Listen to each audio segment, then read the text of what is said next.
हर हर महादेव, जय भोलेनाथ। नमस्कार, मैं साधना पांडे मार्गदर्शन पे आपका स्वागत करती हूँ। चलिए दोस्तों, आज हम जानेंगे उत्पन्ना एकादशी 2024। एकादशी को व्रतों की श्रेणी में सबसे उत्तम व्रत कहा जाता है। कहा जाता है कि एकादशी का व्रत ऐसा व्रत है जो सभी व्रतों से भारी पड़ता है। यानी एकादशी का व्रत मात्र ऐसा व्रत है जो मनुष्य कोई भी व्रत नहीं कर पाता है, वो भी अगर एकादशी का व्रत कर लेता है तो वो इतना कर लेता है कि परम धाम में उसे स्थान मिल जाए, यानी मोक्ष की प्राप्ति उस व्यक्ति को हो जाए। तो कलयुग में भी बहुत उत्तम व्रत है एकादशी का व्रत। एकादशी व्रत करने से हर तरह की मनोकामनाएं पूर्ण होती हैं और व्यक्ति अंत में भगवान विष्णु के परम धाम को जाता है। इसलिए एकादशी अवश्य रूप से करना चाहिए। तो इस बार की एकादशी उत्पन्ना एकादशी है। उत्पन्ना एकादशी का व्रत आपको कब करना है? 26 को करना है या फिर 25 को करना है? किस दिन व्रत आपको करना है? उत्पन्ना एकादशी व्रत के नियम क्या है और आज की एकादशी को उत्पन्ना एकादशी क्यों कहा जाता है? तो सबसे पहले तो यही बात करेंगे। दोस्तों, आज एकादशी माता उत्पन्न हुई थी, यानी एकादशी माता का जन्मदिन भी है आज।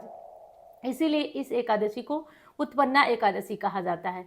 जिन लोगों को नया व्रत करना है और उनकी इच्छा है कि वो अब व्रत एकादशी का प्रारंभ करें, वो उत्पन्ना एकादशी से व्रत कर सकते हैं, क्योंकि सर्वश्रेष्ठ होता है उत्पन्ना एकादशी से व्रत को प्रारंभ करना। आज एकादशी माता का प्राकट्य हुआ है। ऐसा मान्यता है कि आज से अगर एकादशी का व्रत कोई मनुष्य करता है तो उसको अत्यंत लाभ की प्राप्ति होती है। तो उत्पन्ना एकादशी कब है? सबसे पहले तो हम ये बात कर लेते हैं। एकादशी प्रारंभ हो रही है 25 और 26 नवंबर की रात को 1:03 पर। 25 और 26 नवंबर की रात को 1:03 पर। तो इस टाइम को याद रखिए। और किस दिन आपको खत्म हो रही है एकादशी?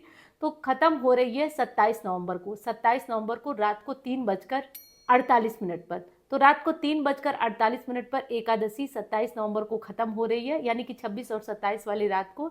इसलिए निर्विरोध तरीके से एकादशी का व्रत 26 नवंबर को रखा जाएगा। 26 नवंबर 2024 को एकादशी का ये व्रत किया जाएगा।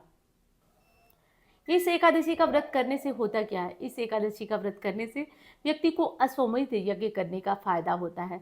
और दूसरी चीज कि 10,000 ब्राह्मणों के जो गौदान करने का फल होता है, वो भी इस एकादशी का व्रत करने से कहा जाता है, हो जाता है। इस एकादशी का व्रत हर मनुष्य को करना चाहिए, क्योंकि आज से ही एकादशी माता का प्राकट्य हुआ, उनका जन्मदिन भी मनाया जाता है। एकादशी के दिन आपको क्या करना चाहिए? तो नियम आपका लग जाता है एक दिन पहले। जैसे 26 को व्रत रखना है तो 25 की शाम को आपको चावल नहीं खाना है, सूर्यास्त से पहले भोजन नहीं करना है। एक अपना भोजन कर लीजिए सूर्यास्त से पहले, और रात को अगर भूख लगती है तो दूध या फल इस तरह की चीज़ें ही खाइए। और 26 को आप व्रत करेंगे तो व्रत में आप सुबह जल्दी उठिए, जल्दी उठ करके भगवान विष्णु का ध्यान करिए, उनकी पूजा करिए, तुलसी को जल न चढ़ाइए, उनके पास दीपक जलाइए। तो ये सब करिए। किसी भी देवी देवता को चावल आज नहीं चढ़ता है। जैसे कि शिव जी को आप लोग प्रतिदिन चावल चढ़ाने का नियम लीजिए, तो आज चावल नहीं चढ़ाएंगे। तुलसी माता की आराधना आप दूर से करेंगे, उन्हें स्पर्श नहीं करेंगे, लेकिन हाँ, आराधना आज तुलसी माता के विशेष फलदायी होती है। उसके बाद क्या करेंगे आप? तो देखिए, आज उत्पन्ना एकादशी है, एकादशी माता का जन्मदिन है, तो इसलिए आज के दिन आपको कुछ विशेष उपाय भी करना है। जैसे भगवान विष्णु को कम से कम 3 फल आज जरूर चढ़ाइए, और चढ़ा करके इसे किसी निर्धन व्यक्ति में दान करिए। तो इससे क्या होता है, आपके नवग्रह जो होते हैं, वो जो अगर आपको फायदा नहीं दे रहे हैं, जो आपके प्रतिकूल हो गए हैं, वो आपके अनुकूल हो जाएंगे। तो बहुत ही उत्तम होता है आज उत्पन्ना एकादशी के दिन 3 फलों को दान करने का। लेकिन ये फल चढ़ा करके ही आप दान करिए, ये बेहतर विकल्प है। एकादशी में पारण का नियम होता है। दोस्तों, एकादशी का पारण होता है एकादशी के अगले दिन। जैसे 26 तारीख को व्रत करेंगे तो 27 तारीख को हरिवासर समाप्त होने के बाद आपको इसका पारण करना होता है। पारण से जुड़ा हुआ बहुत ही भ्रम होता है। जैसे पारण कभी सुबह रहता है और उतनी सुबह भोजन नहीं बन पाता है, तो क्या किया जाए? अगर बहुत सुबह है एकादशी का पारण, जैसे 6 बजे 7 बजे, उस टाइम सर्दियों का मौसम चल रहा है, बहुत लोगों के घर खाना नहीं बन पाता है, तो क्या किया जाए? तो वो तुलसी पत्ती निकल करके भी पारण का भाव कर सकते हैं। उसके बाद जब भोजन बनता है तो भोजन कर सकते हैं। तो ये भी एक तरीका, आसान तरीका है जिससे आप पारण कर लें। एक और नियम है जिसका कि आप लोगों को पालन करना है। दूसरा नियम ये है कि आपको एकादशी के पारण में 2 समय ही भोजन करना होता है। तीसरी बार आपको भोजन करना मना किया गया है। तो इसलिए 2 टाइम भोजन करिए।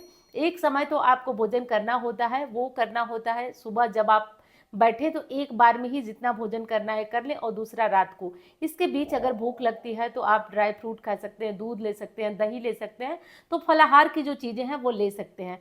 परंतु इस बार ऐसा नहीं है, बहुत पहले नहीं है, इस बार बहुत लेट है। जैसे एकादशी का पारण होगा दोपहर को 1:12 से और 3:18 तक, इस मुहूर्त में एकादशी का पारण करना है। तो अब इसके पहले भूख तो बहुत लग जाएगी, तो आप क्या करेंगे, इसके पहले आप फलाहार, भगवान की पूजा वगैरह कर लीजिए और फलाहार कर लीजिए। आप जैसे कि जो भी फलाहार में आप खाते हो फलाहार कर लीजिए, क्योंकि 1 बजे तक आप भूखे रहेंगे और पारण 1 बजे ही है। तो 1 बजे तक आप अपना खाना वगैरह बना कर रखें और उसके पहले आप कुछ फलाहार कर लें, और जो मुहूर्त मैंने बताया पारण का, उसी मुहूर्त में आप पारण करें। इस विशेष बात का आपको ध्यान रखना चाहिए। एकादशी के पारण में कभी भी सरसों का तेल प्रयोग नहीं होता है, लहसुन प्याज प्रयोग नहीं होता है। तो इन चीज़ों के बिना आपको देसी घी में बना सकते हैं, रिफाइंड ऑयल में खाना बना सकते हैं, लेकिन लेकिन सरसों के तेल में आपको भोजन आज नहीं बनाना है। अगर पारण के नियम का आप पूर्णतया पालन नहीं करते हैं तो निश्चित तौर पे आपका व्रत का आपको पूर्ण फल नहीं मिल पाता है। अब बात कर लेते हैं कि एकादशी के दिन और कौन सा नियम है जिसे जरूर पालन करना चाहिए। देखिए, उत्पन्ना एकादशी से जिन लोगों को व्रत प्रारंभ करना है वो तो करेंगे ही करेंगे। आज उत्पन्ना एकादशी पर जो 3 फल वाला मैंने उपाय बताया, इसे हर कोई कर लेगा, ये जरूरी है। अब एक और उपाय बताती हूँ जिससे, देखिए, मार्गशीर्ष मास की एकादशी है तो बहुत बड़ी एकादशी है। इस एकादशी पर कुछ आप नियम कर सकते हैं, कुछ विधि कर सकते हैं जो अनिवार्य है। जैसे उत्पन्ना एकादशी है, आज के दिन आप एक काम और कर सकते हैं। आप क्या करें कि थोड़ा सा नाग केसर ले लें, अगर मिल जाए तो थोड़ा सा घी और गुड़, तीनों चीज़ों को एक साथ मसल लें, और मसल करके इसकी धुनी आप अपने पूजा के बाद इसे दें, और आप अपने सीढ़ी के स्थान पे दें, स्टोर रूम में दें, अपने ऑफिस में दें। ऐसा करने से आपके घर से जो वास्तु दोष होता है, नकारात्मक ऊर्जा होती है, वो दूर हो जाता है। एकादशी पर अगर बच्चों का पढ़ने में मन नहीं लग रहा है तो तुलसी मंजरी ले लें, कुछ तुलसी की मंजरी ले लें, एक दिन पहले ही तोड़ करके रख लें, और तुलसी मंजरी को आप जो शहद होता है, शहद के साथ भगवान विष्णु को समर्पित करें, शहद और तुलसी मंजरी। और आप अपने बच्चों को इसे हर एकादशी पर खिला करके देखें। पहले तुलसी मंजरी भगवान को अर्पित करें शहद के साथ, और इसे जो है आप बच्चों को प्रसाद में बाद में आप इसे दें। ऐसा करने से बच्चों की एकाग्रता जो है बढ़ती है। देखिए, ज़माना आजकल थोड़ा सा अलग चलता जा रहा है। मोबाइल देना हर माँ बाप की मजबूरी हो गई है, लेकिन इंटरनेट से जुड़ी हुई कुछ अच्छी जानकारियाँ हैं, कुछ बुरी जानकारियाँ हैं। तो बहुत सारे बच्चे अच्छी जानकारियाँ भी लेते हैं और बहुत सारी गलत जानकारियाँ भी बच्चों को मिल जाती हैं। तो इस तरह के जो बच्चों के दिमाग भ्रमित होते रहते हैं, समस्याएं हैं, तो एकादशी पर, हर एकादशी पर आज उत्पन्ना एकादशी से शुरू कर 1 साल आप करिए। दावे से साथ कहती हूँ, आपका बच्चा कितना भी बिगड़ा होगा निश्चित रूप से मार्ग पे आ जाएगा। अगर कोई बहुत बड़ा दोष उसकी कुंडली में नहीं है तो निश्चित रूप से वो मार्ग पर आ जाएगा। हाँ, कोई बहुत बड़ा दोष है तो उसमें हम और आप जिम्मेदार नहीं बन सकते, वो ग्रहों की बहुत बड़ी माया होती है। लेकिन हाँ, अगर छोटी बड़ी दिक्कत है तो ज़रूर रास्ते पे आ जाएगा। वीडियो पसंद आई हो तो लाइक करिएगा, और हाँ, चैनल को आप सब्सक्राइब करना भूलिएगा नहीं। पसंद आती है तो चैनल को भी सब्सक्राइब करिएगा। चलिए, हाँ, एक चीज़ और बताना भूल गई, भगवत गीता का हर एक अध्याय मैं चैनल पे सुनाती जा रही हूँ। अगर आपको पसंद आए तो भगवत गीता भी रोज का श्रवण करिए। और एकादशी के जो ये मार्गशीर्ष का माह की एकादशी है वो तो अप्रतिम है, बहुत सुंदर, आप इस पर जरूर श्रवण करिए। चलिए, मैं मिलती हूँ आपसे अब अन्य वीडियो में। धन्यवाद। हर हर महादेव।